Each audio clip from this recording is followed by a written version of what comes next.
No nii, tere vaatajad, mina olen Hans Laugas, Geeniuse peatoimetaja, seal taga on Latitude 59, Eesti Tallinna vist kõige suurem ja tähtsam startup üritus üldse. Ja me oleme siin, ma rebisin siia paar inimest, kellega võiks teha kiired intervjuud, küsida, mida nad siin teevad, mis üritus siin on.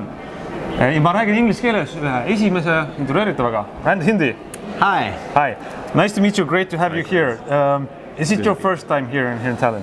It is my first time in Estonia. I mean, I've been wanting to visit a country for such a long time, so I'm really glad that I had a chance this time. Great. So I'm going to straight jump into what you do, what your company does. So I have this little intro here. It says that you're the CEO of Snips company. It's the first GDPR compliant voice platform. So I think we all know what GDPR is. Our mailboxes are full of stuff related to GDPR. We know about voice recognition software and services like Siri. What does Snips do? So Snips is a voice assistant that's private by design, open source and decentralized. So when you take Alexa, you take the exact opposite philosophically, and that's basically us. So is it a service that a regular person can already use somewhere, or where's it available? Up until today, it was a white label solution for enterprise customers who wanted to build their own voice assistant for their products. However, we're announcing today that we're launching a consumer product for 2019, so a hardware device with the voice assistant inside that anybody will be able to use. One thing about that specific consumer device is that it's going to be running on top of a blockchain. And so we're enabling a bunch of use cases around decentralized marketplaces for people who want to purchase apps to install on their voice assistant without having to say who they are, without having to worry about anything like that. So this is where the GDPR compliance comes in, or? So the GDPR compliance comes in is actually on the assistant level itself.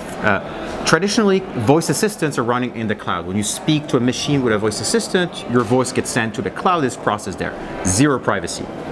Instead, what we do at Snips is we process your voice inside the device you're talking to directly without any data ever being sent outside to the cloud. And so this guarantees that nobody can ever listen to you or your kids or your friends when you're actually in your home. And so privacy by design means also GDPR compliance. And as a matter of fact, you know, everybody's saying those emails saying, this is what we're going to do for GDPR compliance. What we told people is, we're going to do nothing. We've been compliant since before it was actually a cool thing. So if I'm, each morning I talk to my family, which is Google Home, Siri, Alexa. So when I talk to them, they always, what I say, they record it, they send it somewhere else. So with Snips, it's the opposite. It's like, it's private, it stays in my home. Everything is local. And if you don't trust us, because the code is open source, you can actually even build it yourself. So you've been an entrepreneur for quite a long time, right? That's right. For how long? I've been coding since I'm 10 years old, created my first startup at 14, did a PhD in machine learning when I was 21, so like I've always kind of like been in that space. Like for me, there was never a question that I would be an entrepreneur in my whole life. I just got lucky that people all of a sudden got excited about artificial intelligence and privacy, which are the two things that I've been really caring about for the past 2 decades. So there are people watching the event, their interviews, they're thinking about a lot of cool things happening, but maybe that's not for me, that's too complicated. What do you say, is the life of an entrepreneur a difficult thing? Would something that you would recommend? I would only recommend it if you want to be an entrepreneur. It's hard, let's be very clear, especially when you have an ambitious vision like we do. You know, we're trying to kill Alexa effectively, right? We're trying to bring privacy to everybody who wants to use a voice assistant, instead of relying on those crazy centralized powers that are currently, you know, owning this space. This is hard. You know, you need to wake up every morning wanting to fight against those giants, knowing that you're just a tiny, tiny, tiny company. I mean, 60 of us, but it's tiny compared to the tens of thousands of people working at Amazon.